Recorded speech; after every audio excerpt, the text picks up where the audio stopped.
aux Oscars, ces présentateurs qui font des blagues sur l'entre-soi dans le cinéma ou sur l'hypocrisie politique ambiante. Et si je vous disais que ça, en fait, c'est une stratégie politique, c'est-à-dire que l'autodérision, ça permet de simuler le fait qu'on est lucide sur les critiques qu'on nous adresse. Donc non seulement ça permet à l'académie de pas avoir à se réformer en profondeur, mais en plus, c'est un matériau d'une extrême efficacité pour créer une sorte de fausse complicité avec le public qui, du coup, se sent vu, se sent entendu, a l'impression que ses critiques portent et qu'il a des alliés dans la salle, des gens qui partagent ses opinions. Les soi-disant élites culturelles, elles sont fondamentalement hypocrites.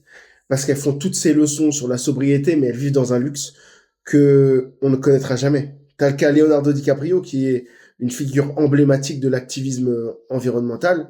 Ce gars, il dénonce des discours alarmistes sur l'urgence climatique, tout en continuant à utiliser ses jets privés, ses yachts, et en faisant des fêtes, des grosses fêtes.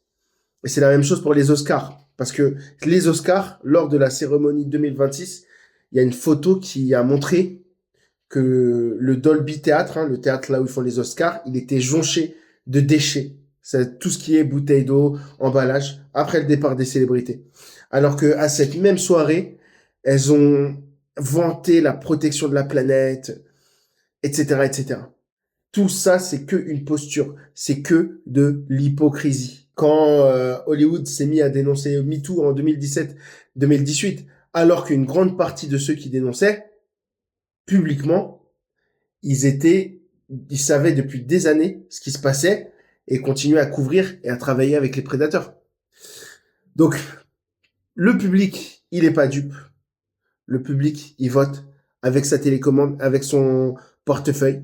Il y a une chute historique des audiences des Oscars. En 2026, ça a réuni seulement 17,9 millions de téléspectateurs aux États-Unis, soit une baisse de 9% par rapport à 2025 et le plus bas niveau depuis 2022. Et vous pensez qu'ils sont hypocrites? Dites-moi en commentaire.